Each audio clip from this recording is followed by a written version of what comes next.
Intellectual Radio, and this is the Love Movement. My name is Chris Brown, and we got our co-host, Toya. How you feel today, Toya? I'm good. I'm good. Well, we got a special guest today, and he's a very, very nice young man, but he's very, very famous for some of the things that he's done. State championship with Proviso East, went to Minnesota University, got drafted in the first round by the Cleveland Cavaliers, which is the same team Shannon got drafted by. He's a NBA champion with the Lakers, and he is a medalist in the Olympics. And we want that story to be told at the end of the day. So, Toya, what you got for us? Oh, a few things regarding hot topics. So one being the Oscars. As we all know, the Oscars aired this weekend. And there were a couple of trending items from the Oscars, one being Sierra's outfit. Did you see that? I did not. Oh, boy. Was it an outfit or was it just a fishnet? It was a fit. It was a fit. Yeah. So, the question becomes, for me personally as a woman, what is considered appropriate? What is considered not? You also have to consider Hollywood, the environment they're in, and there are some norms in their industry. So for me personally, I don't have the body that Sierra has, but if I did, sure, I'm not sure I would do that. Well, what about J-Lo? Remember that time she had on that dress? I think it all falls under the same umbrella. Yeah, I think there should be some things left to mystery. I think that's a part of being a woman. Well, it was kind of surprising to me based on her relationship with her husband. Yes. Because they practiced celibacy until they got married or, so whatever the case might be. But the dress was very revealing. So I'll be posting women on there for models on the show, and they be, man, say me a creep or something. But it's just to get that attention, just to, say, hey, man, this is what the world is up against. This is what we're doing. So, but what else you got? And the other trending item was Angela Bassett. And she essentially was up for Best Supporting Actress for Wakanda Forever. And she unfortunately didn't win. So that's been a hot topic on, is the Oscars biased? Her counterpart or the person that was also in the category with her ultimately won, which was, I forget her name, Jamie Lee Curtis. And honestly, I'm biased. I haven't seen either movie, so I can't say for sure who deserved it. But I can say for sure, as far as Angela Bassett, she embodies every role that she's played in. I mean, I almost thought she was Tina Turner in What's Love Got to Do with It. And both her and Lawrence Fishburne both did an amazing job in that movie, and they weren't honored, unfortunately. So the question becomes, is the Oscars more biased towards other races as compared to African Americans? Why is it that, there are minimal, like literally the show in reviewing the tallies, one African American person won, and that was from she won Best Wardrobe for Best Wardrobe, and her name was Ruth E. Carter, and she's actually won an Oscar twice for that same specific category. So the question becomes, honestly, I've seen a number of movies over my lifetime, and I know that we have a number of great actors and actresses out there, but is there a bias there when it comes to African Americans as it relates specifically to the Oscars? What do you guys think? What you think, Jim? Yes, because, I think I'm biased, but if there's something that I like that's overwhelming, then I'm going to pick it. Yeah. But as far as my culture, I like my culture. Yes. I like who I am. Yes. So I think naturally I'm going to like what I see that reflects my culture better than I am another culture. And I won't even know how hot they think or how good they think the other movie was. Yeah. But if I look at Wakanda Forever, I'm likely to favor that more than I would unless it was something that was really, really good. Right. You know, and that is, I think that's natural in a way of speaking. But, you know, if the performance was overly good, Yeah. I'd go the other way. If it's overly good, even if it's my culture, sometimes I would vote for the guy who's the best. Right. Right. But its judgment is really fickle Yeah. because, you know, we like what we like. And that's one of the things. It's just like last year when Chris Rock was slapped by Will Smith, it overshadowed the black people that were part of the show, and it overshadowed the brother that organized the show and everything else, and that was of our culture. Yes. So a lot of people don't even watch the Oscars. I don't watch it that much because of the way the bias and the concerns that everybody's not getting a fair shake. Yeah. So, but I do understand your point in that culturally it is more relatable to see a movie that depicts African Americans because we connect better with those types of things. Right. That's natural to your point. Right. So. I'm going to like Tina Turner and her life story, you know, over somebody Jamie Lee Curtis. Yes, Jamie Lee Curtis in Scream, or a horror movie. Or I know she won it for a different type of movie, but you know, she probably has made a lot more friends in Hollywood because that's where she's been her whole life. Right. Yep. Yeah. That's true. So it's true. That's it. All right. And so the other item that I wanted to mention was the election. We have a invite to the fundraiser, coming up this Saturday in support of Johnson. And one of the things that I was really interested in is the turnout the first time around and how that ultimately impacts how the race ends up. And what's interesting, and has been a trend for a number of years, is that there are more voters over the age of 55 that show up in great numbers as it relates to elections. And what's also interesting in saying that as well is that one of the things that Obama was able to do is influence young voters. So the question becomes, why do you think there's such a distance between, with the current election for Chicago specifically, why do you think there's such a distance between the number of younger voters as compared to older voters? Well, I think the distance comes because of the attitude. A lot of the younger voters see the politicians and the corruptness that comes along with that program, and they don't want to get involved. Right. So I think we need a new push. One of the Brandon Johnson's attitude is that in order to change the city, you got to change the mindset.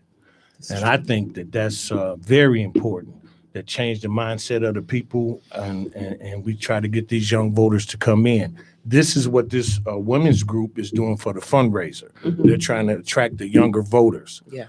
If I had to vote for Johnson, I vote for Johnson because I think he has some ideas. Now, according to Tribune and Sun-Times, they don't think his ideas are real. They don't think that they're reachable as far as property taxes. He won't raise property taxes and stuff like that. So it'll be very interesting. But we're gonna try to get him on the show too. Oh yeah. And that's gonna be up to you and your producers to talk to him and get him on the show. So we're gonna try to have Fingers him crossed. next week. Yeah. Fingers crossed. Yeah. So now listen. Let's get to the meat of the conversation. And the meat of the conversation is really March Madness. And I don't mean March Madness as it relates to basketball, but there's been some madness in basketball. We got this, a lot of different situations. But first, I want to ask you, Pop, how did you get the name Papa? Well, I was an infant. I was an infant. At the time I was an infant, I guess I looked like my grandfather, and that's what they called him. They called him Papa. So it just naturally followed that my closer relatives called me that. And when I went to school, they called me by my proper name, James Brewer. And one day, Gate, my nephew, called me Papa, and one of the guys heard it. And he said, Papa, so he just went off, And so ever since then, it kind of stuck. So I kind of got used to being called that. Okay, okay. So now coming through Maywood, when you was coming through or whatever the case may be, who influenced you to play sports? Who influenced you to play? Well, I had my mom's family, and my brother, Grady Rivers, but they all had this reverence for Jackie Robinson, and that's what they talked about. The Yankees and the Dodgers always played against each other. Right. And both teams were in New York, when I was growing up. So they'd have the newspaper in the kitchen with the coffee, and that's all they would talk about is sports. Okay. And so I started playing Little League Baseball to begin with. They had what they call a baseball school over at Winfield. We played there. I was about 7 years old. We played there all day, just learning the fundamentals of the game. And so that was one of the things that really influenced me, because once I started playing, Grady played basketball. Coat, Lindsay, who's my first cousin, he played basketball. They all played baseball and basketball. They were very good players too. They were very good players. And so I'd go and watch them, and it just caught on from there. Okay. Yeah. So since you played, how has the game evolved? How has it changed back since you were playing?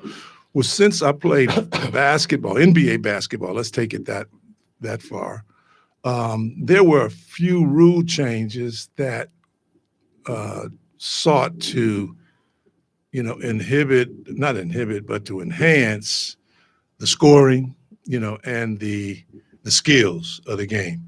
We played with a hand check. You could put a hand on a guy, and I don't care how quick you was, you couldn't get that hand off of you unless you had some movement or some kind of innovative way to make space to get your shot off. And that's the biggest thing, because without the hand check, even a guy like Jordan, when they still had the hand check, you could keep him in front of you. Now, once they started relaxing those rules, and the rules were made so that the European players could play, because up until that time, they could not come here and play because of the physicality of the game. Really? That's right. Because, you had guys that had skills, but now if I can't touch you, then you can shoot that shot. You know what I mean? And so it's nothing really I can do to influence you outside of being quicker. But if you can catch that ball and shoot, a lot of those guys that I played with over in Europe could have played today in the NBA, but not back during that time. Okay. And that's what it was about. The physical part of the game started to end up in fights. You know what I mean? So they had a lot of more physical things going on. And so then they labeled the players. I'm just being honest. Yeah. They labeled the players. They're thugs, they're this, they're that. Man, I've seen what's that kid's name? He hit Rudy Tomjanovich. Kermit Washington. Washington. That was ugly. Well, see, what preceded that, and I've led this kind of Forrest Gump type life, so I saw all these things happen. What happened was there were players getting in fights. And Calvin Murphy, being a small guy, he stole on a couple of guys and beat them down, you know what I mean? Real quick. Oh, yeah, real quick. Really? And Sidney Wicks was one of them. That's right, Wicks and a couple others, so they got them in Sports Illustrated with these hats on and talking about, the enforcers of the game and all of this kind of stuff. So Kermit was kind of, he was thinking about that because he got elbowed. And then he felt like Rudy was coming up to attack him. So, he let him have it. And it was unfortunate because Kermit is not a bad guy. He just, he just lifted a lot of weights and was strong. Okay. So that's how it goes. Yeah. But listen, so when in the process of you transitioning from high school state championship, going to University of Minnesota to the NBA, who was your supporters, and what advice did you get? You know, that's a very, very good question, because we got the advice of people who had gone to college and, you know, maybe didn't know as much about that whole process. But, you know, guys like that just preceded me, Al Nunes and Ronnie Gwynn and those guys who had been through Proviso and gone through, you know, he'd gone to Drake, Ronnie did, and then Nunes went to Minnesota. Okay. And so at the time that Nunes was graduating, I was being recruited heavily by Illinois, but Illinois had been on probation. So it was kind of scary to go to Illinois because, you know, they had a big alumni, and they had a lot of money, and they were promising a lot of things at that time. That's the way it was. And I just didn't want to get caught up into that madness, because you can't hide nothing out in the middle of no Champaign, Illinois. Yeah. And you know, it's funny that you say that, because, you know, these kids, I hope that some of them are getting the right advice, because one guy offered me for Shannon. He said, how we gonna do this, Mr. Brown? Above the table or below the table? And I said, thank you for your services. No, I'm not getting involved in that. Yeah. I'm not my kid is not for sale. Right. You understand what I'm saying? And a lot of times when I had to do things with Shannon on the AAU and you know, the street agents, right? Because there was street agents out there that wanted to pay them money and, you know, buy them shoes and buy them stuff. No, you don't need that. We don't need that. So, yeah, I understand exactly what you're talking about. I sat down at a table, and I'm 17. I'm actually not even 17 yet, you know. And I had a car dealer, I had a guy, construction guy, and I had this, you know, all these money people, and they were asking me, okay, you know, what do you want? Like I was, you know, that was the game. Wow. So it just scared me, really. I was like, you know, I just didn't say anything at all. You know, what car you want to drive? You know what I mean? What this? And so I knew that they had been on, and I don't want to, I don't want to, you know, put a black mark on Illinois, because there's other schools, but it left an impression on me, because all I could feel like is expectations, you know, to live up to these expectations. And I wouldn't, I mean, we had 4 All-Americans that would have gone there. Had I gone, 3 of them ended up going anyway, but it was just that thing right there. Yeah. So I was like, nah, I'll pass for now. If I want something, I'll let you know. But it was that type of thing for me, with nobody at the table, but me. Right. You know, but I had people saying like things like, well, if they promise you, whatever they promise you, blah, blah, blah. And I was going to work. I was going to have a job. But, you know, that ain't the way it go down. Okay. I don't know whether I have a job or not. Right. If I have something and the NC2A see it and don't like it, then that's it. What advice did your parents give you? Well, they didn't know, you know, and that was the thing. I talked with Spencer Haywood and a couple other guys at that reunion. Everything we did was first time. You know what I mean? We didn't have, nobody knew. Right. Nobody had gone through that. Remember now, Cassie Russell was the first player from this area go to a Big Ten school. He probably wasn't the first, but he was the first that was a star, right? Okay. So he's at Michigan. You know, unless I know Cassie or know what process he went through, there was nobody that had gone through that. So they couldn't tell you how to be recruited or what it took. I had people coming from schools that they wanted me to be the what they called at that time, the pioneer. Okay. What the pioneer meant is that you're the first one, so you can really make your people proud and all this kind of stuff. And I was like, I don't want to be no pioneer. Right. I want to go where they been accepting, you know, and Minnesota was it, because Minnesota was one of the first schools to accept blacks more than 1, 2, or 3 guys on the team, and especially with football, other sports. Right. So I knew that, and then Nunes was there. That was my saving grace, because he came from here. he had won. People, I don't know if many people know, he won the MVP of the Big Ten his senior year. Really? That's right. That's You know, awesome. we That's all awesome. went up, got on buses, went up to Northwestern to see him play. Now they didn't have a winning team necessarily. They Right. wouldn't have a losing team, but he won the MVP. So he was going to coach, and that's who I got the most of my advice from, because I could trust him. Right. I knew him. I could trust him, Right. and I knew he wasn't going to steer me wrong. Right. Yeah. Well, now we had Clarence Wordlaw. That's right. He played Iowa. He played at Iowa. He went to the Big Ten. That's right. Oh wow, that's tough. Clarence used to come out to the Winfield over the summer and help. He'd help us because, we knew how to play at the level we were at.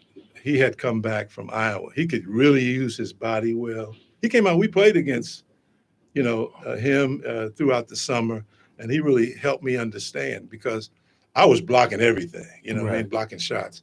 But like, he could put his body on you, take that space away, and get his game off. Mm. And he was very, very instrumental. But he was at a level at that time where, he was so much older at that time that we weren't really listening. We didn't know Right. who to listen to. But yeah, he did come back, and that was one of the guys that you could trust as well. So, Jim, when you went out and say after a game, or you guys go out to dinner, or y'all go to a club or party or whatever the case might be, did you have security? Did you have guys around you, or you just had to trust each other's judgment? Well, at that time, we all grew up together. So there was no real outside threat. You know what I mean? Right. The guys that I grew up with, my situation was a little different because I was the youngest. I started early in school, so I was a year ahead. And then I hung out with, I was like the chaperone for my sisters going to parties. So I had to go. I had to go to the party, right? There you go. So that put me, I didn't mind mind. at all. I didn't mind. So I'll go to the parties. So I was hanging out with older guys. And then they, we had various levels of, of people there, but everybody knew everybody. So you knew that they were going to be looking out for you. Okay. You know what I mean, it was like that. The numbers weren't like they are today. We had maybe, I would say a third of the people, Black folks, Right. in the area back then. So Okay. we still had that bond. Okay. So if you were getting out of hand, I had people telling me stuff that couldn't tell nobody anything, but they would say, "Hey, don't you do that?" Right. You know what I mean? And I kind of said, "Man, coming from him, I gotta listen." Right. I gotta listen. So. Right. Well, that support and those influences are very big. Let's talk about March Madness with the madness. Okay. What is your take on the young man Brandon Miller for Alabama taking a gun to the scene and as a result into a murder of a young lady? And I tell you, it is inconceivable what goes on now in and outside and around sports, because our culture is, we had a moral, we were ahead. Okay. We knew that those two things wouldn't work, but we've been influenced so much by this culture of destruction, and especially the negative talk, right? Rap music. Rap music started out being a positive thing. I think everybody would agree with that. It Yes. was like positive. And I saw a show on the other day where the guy said, well, they didn't want positive messages. They didn't want young Black folks, and I don't know who that they is, but he did specifically point out this situation where the guys bought the record companies, and then they said, well, we got to choose between, for an example, Kumo D or somebody like that, or Biggie or Tupac. And we know we might like the rhythm and we might like the sound and the beats, but the results were negative that followed that type of, I'm going to do this, that, and the other. And, all that negative vibe of it's me against the world. It's me doing, the wrong thing, doing the drugs, doing whatever. So I think that's where some of that led. And I think that's the thing that has to change if we're going to make a change is we came up with music that talked about love. This is the love movement, right? It talked about love. It didn't talk about, shooting nobody, going out and hurting nobody. And I think that's the difference. Because you can make money doing it, don't make it right. Right. It just doesn't make sense. Okay, callers, call the love line, 708-223-8953, 708-223-8953. If you have any questions for Mr. Jim Papa Brewer, please call. But I got another question. A lot of people are screaming for discipline for this kid, Brandon Miller, because he brought the gun to the location, and he was still at the location when the young lady got shot. Now, I don't know why the law didn't, make a determination, but do you think elite athletes get a break? I think sometimes they do, but when they do, it's usually because of the law, and it's because they got good representation. If he didn't break any laws, then, it won't be a huge price to pay. But he will pay a price over the period of his life because he's been mixed up in something like that. And the price, it'll be just how he's viewed, how he's looked at. Yeah, but see, a lot of the people also said the school should have disciplined him or did something to him just to get his attention, that this is not the kind of activities that we condone or whatever the case might be. And the school didn't do anything. Yeah, the school is going to act in the school's best interest. I was going to say. They're going to, it's really amazing for me is like, what we've had to look at over the past 20 or so years and how we've seen, and I hate to be like this, like I'm I'm not better than anybody, and I'm not saying this, but it's just like the moral decay of our country. And, like we had some during those civil rights days, the one thing we had was we were on the side of right. And when you get in the middle and you start to making,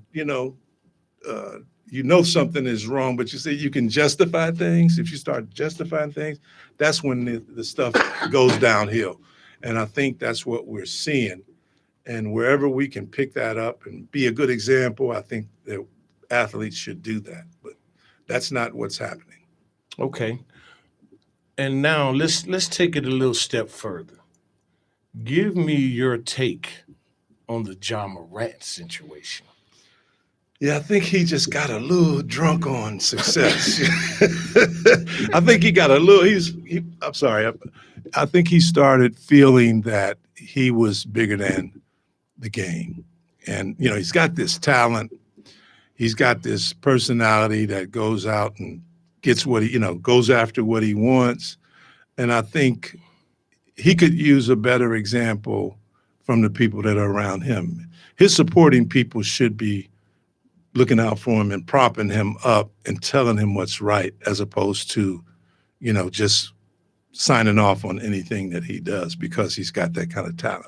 He's got that kind of personality. He's got the personality that he's got charisma, and the kid is just, but I think he started rocking out so hard, and he had, the people down there love him, and, he can't do any wrong. And I think this was maybe a wake-up call for him to look at it. And that's what he says it was. Let's hope that he does the right thing from here. Right. Well, they wind up giving him an 8-game suspension. He went to counseling.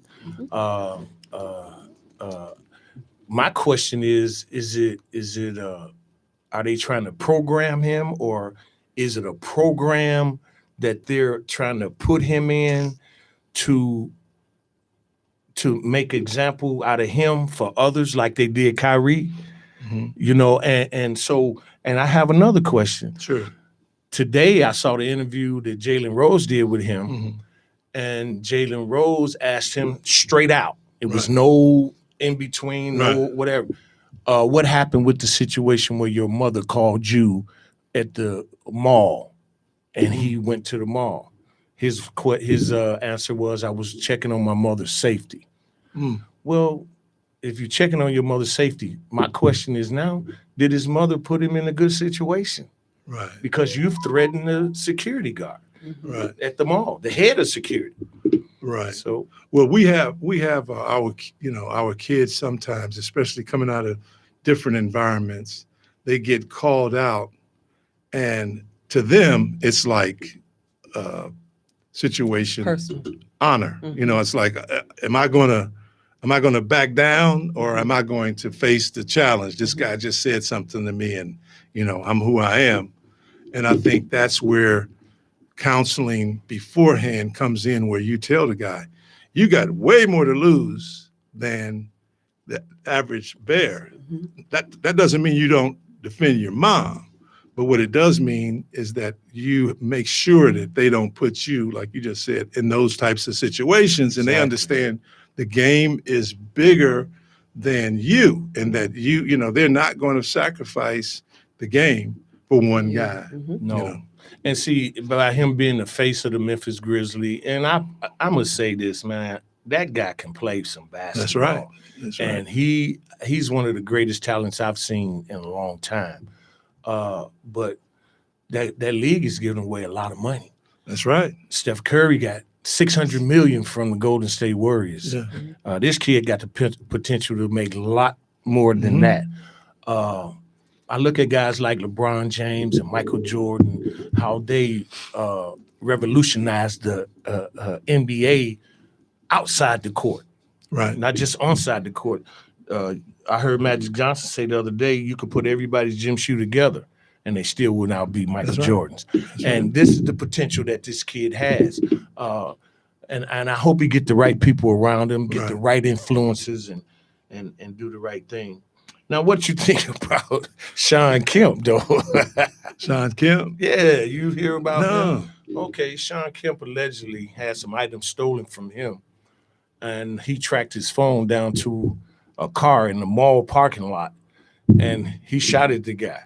Now, they trying to say that the guy shot back. The guy shot first, Hold on, and he supposedly shot back. That's why they said it was self-defense. Okay. So the question becomes, well, did anybody hit anybody? No. Nobody got injured. Nobody got injured. I didn't see that one because Sean hadn't been in the limelight for quite a while. I saw him on a podcast maybe not too long ago when they talked about, his dunks and that type of thing. But man, I tell you, that's what I'm saying. We're getting to a point where, the guns and everything is kind of, is acceptable. And these young kids, I mean, they talk about it, they rap about it. And it's like it's like the Wild Wild West, to get out there. I have a question for you. What would you say was the biggest or most difficult transition for you in going from college basketball to the NBA? Well, like I said, back during that day, we had two leagues. You had the ABA and we had the NBA, and so the NBA was trying to fight off that challenge of the ABA. So they were, ABA was bidding for certain players, and they had some good ones. They had Dr. J, they had Spencer Haywood, they had Rick Barry, they had all these different players that were stars, and some of them had played in the NBA. And so at that time, the challenge was, the product that we put out on the floor. And frankly, the facilities in the league were not very good. Okay. The places where you played were just like garbage. And so we had to travel, and we played a lot of back-to-back games, and there were a number of new franchises. So the challenge was the stamina. You'd have to play. You'd have to go back to your room, wash your own stuff, catch the flight at the airport, the commercial flights, walk through the airports, go through all the delays. If you got there late, you still had to play. You know what I mean? If there's a back-to-back game. And so that was the challenge, was dealing no with private that. jets. No private jets. It was commercial and coach. If you were a rookie, you was in coach. If you were, Really? start. Oh yeah, they kind of okay. These 5 in first class, these whatever the number was that they could get in first class. Anybody else, you're in coach. Yeah. But the veterans usually got the better seats, and so it was challenging because we practiced too. It wasn't like you got days off and to rest. Right. So you had to practice. So all of that stuff was, and then you had the rougher type game. So you had there was only 2 refs. So off the ball, you might get hit and go for the ball, nobody see it. You know what I mean? Right. Or you get forearmed upside the head, or you might, you just had to do what you had to do. Right. And it was, like I said, it was a much more physical game. And then they, like later on, they started bringing in the third ref. Okay. Started, getting somebody at the table. All that stuff was not there yet, Right. And so that was the challenge, was doing all that. And then the 2 leagues merged. So about the time that happened, then now you had everybody there in about 17 teams. You know what I mean? Okay. And so now you had all of that competition. It was like the best of the best. And they fought it out. And and then it became the NBA because they kept expanding. Right. And that's interesting because when Shannon got drafted, he was 20 years old. 25th pick, took Cleveland Cavaliers. Right. And I used to go out with him. Right. More so to see what the environment was and to protect him. They had LV, is that the name of the fashion show? They came to our house, suited us, fitted us for suits. Right. Me and my wife at the time, and we got suits. They gave us tickets, flew us into Cleveland, Right. and we, just had a ball, and it was like, wow, this is big, for me. Right. And then you're telling me that y'all flew coach. We flew coach. And then you might, this is kind of funny. You might, say it's gross, but we had guys that, that uniform, it might be dry, but it wasn't washed. Right. Mm-hmm. And they go up Smell. in the crowd. Ooh! It was like, Y'all didn't have Febreze back then. yeah, you couldn't really, it might dry and it might not. So you might be on there with a half wet uniform. Right. And then those guys smoked. They smoked cigarettes. Right. At halftime, everybody have a cigarette, and then they go out and play the second half, or they might have a beer. Right. And after they had a 6-pack. So it was like, you had to be really on top of yourself because you had to be disciplined. The guy might drink a 6-pack before because he lost all his water, right? Right. So yeah, it was fun in a sense, and it was challenging. It was really challenging, and they trained a lot different. You would have some 2 a days, some 3 a days, just to get ready for the rigors of the season. Right. So Right. yeah, we were super people at that time. 708-223-8953. 708-223-8953. If you got a question for Jim Brewer, you want to just call in and say hi, it's up to you. It's interesting how your career went. State champion, Minnesota, NBA champion. But tell us about before we close out, that Olympic experience and what happened with that. Yeah, we we were in the Olympics was really something because at the time you had different opinions and challenges.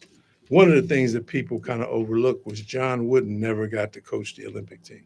Wow. Okay, so you had Hank Iba, who had coached several different Olympics, and they didn't kind of see eye to eye. So as a result of that, Bill Walton didn't go out for the Olympic team.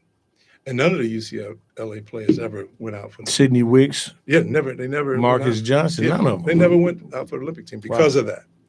And so we had this young group, and we were, they trained us and everything, and they did a pretty decent job. And we get to the last game, and they have this Black September, they called it, where these this Israeli team got kidnapped.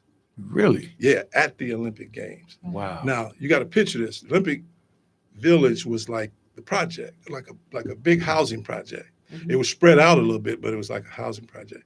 So they're holding these team members, about 10, 11 of them, in this one dormitory that was across from where we were. And so it took a couple of days. We'd go past there and they'd have whatever those rifles were, these guys that were part of this movement. And so instead of them shutting it down, which would have happened in this day, they would have said, okay, Olympics over. Everybody go home but they were thinking about that money. They had spent all that money to build those places and to house everybody. There's they said 500,000 people in that village. Right. At in that complex, time. Yeah. So we're out there, the last game, they get ahead. They go ahead of us. They jump out to a lead. And so we fight back, and it gets to be about halftime. So what happened with me is that I'm jumping the jump ball, and the guy grabbed my shoulder in the jump, like on the slick, right? So I lose balance, and I fall, and I hit my head. And I was thinking about it this morning, I don't think very many people could have survived that.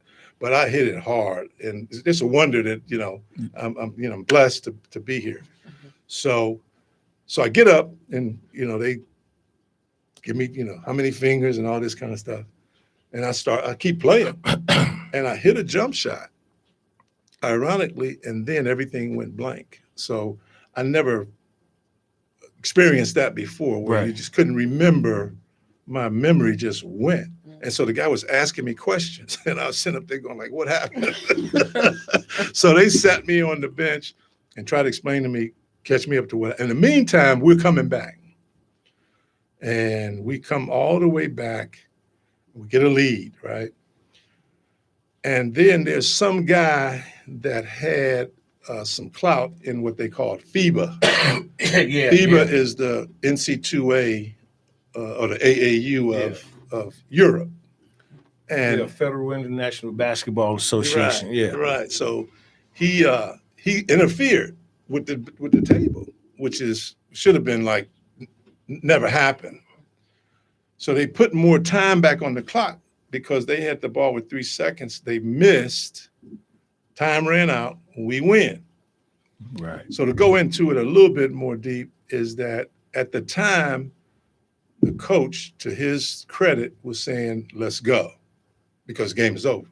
Now they got to fight for whatever, because we're ahead and no time's on the clock. Right. In the meantime, this other guy's going there saying, put more time on. You didn't give him a timeout. You should have did this. You should have did that. Mm-hmm. He had no say in the Olympics, but they, honored it. That they honored him because they knew him, right? They knew him, but he had no jurisdiction. And so we come back out and they throw it out and they say something else, was wrong. Mm-hmm. They give him the ball the third time. Really? Yeah. And so then at that time, I was out because of the injury and I still hadn't gained myself. And Dwight Jones, who played the center and some forward, he fouled out. And the other starter had fouled out. So it was an inside job, you know what I'm saying? It was like that's what was going on, because our fouls were touch fouls, you know what I mean? And we had just beat a team from Cuba, all them brothers, and they had beat McAdoo and McInnes and all those guys. We kicked their butts. That was the best game of the Olympics, by the way. But anyway, coming back to that, they threw the ball in, and one of the big Russian kids grabbed the ball, and he had a guy like 6'6" on him. He was about 7 foot or whatever, made the basket. And then so we protested, but you can't protest after you go back out on the floor, So right. That's what went down. So they won ultimately. We won twice. They won once. Oh, wow. Right. Think about that. That's we won twice. So what happened to the medals? The medals we refused to take the medals. We voted on it after the game the next day. We said, so what are we going to do? We're going to go there. What are we going to do? And we said, well, they can have, that's not what we played for anyway, but you can have a medal, Okay. and so they took the medals, and I think they were, for a while at least, at some place in Switzerland or whatever like that. But we just didn't, it was a lot of propaganda that went on before the games, like weeks leading up. They were talking about not having basketball anymore. This was the youngest team they'd sent over there. All of this different negative stuff that we were getting in our press. Mhm. You know what I mean? Right. All the negative stuff. So we just felt like, you know what, enough is enough. We're not going. We don't want your medal. You can have it. So I don't know where it is or whatever. I heard some people talk about it, but we just felt strongly that, you bringing somebody in to judge a game that had nothing to do with the game. Yeah. And then the rules that if you look at, I got a thing at home that they sent me, all the rules that they violated that were Olympic rules Okay. that they violated throughout the game. Right. And so now you got a communist referee, you got a couple of, those guys, and then you got a guy from South America. And so what they're going to do, if they get a chance to get a game, they're heroes when they get home. You know what I mean? So we just felt like, you know what, the politics of it, forget it, Jimmy, that's a great story, man. We really appreciate you being here, and you made us look like champions, man. I tell you, we in the game. But the sponsorship is by the Blue Note. Please call them and celebrate whatever events that you have. And we will have our sponsorship packages coming out. And we will do giveaways. We're going to have some giveaways. So it was real good. Toya, how you feel? I'm good. Love Good. movement continues. Yeah, and the Well, I love just want to movement. say thanks for having me. And, it's good to revisit that stuff and talk about social issues. Yeah, it's very good because these kids need a lot of guidance, a lot of, Josh said it wasn't his gun, but you had the gun. Yeah, Yeah. The other kid said it camera. wasn't his gun, On right. camera. Yeah, but you took the gun. right. So we still have all of these issues that we have to deal with, but I love my people. Yep, Yes. absolutely. All right. Thank you. Well, okay. That was good, man. Yeah, I appreciate you, All man. right. Thank you. Success. Keep Yeah. it coming. Thank you so All much. right.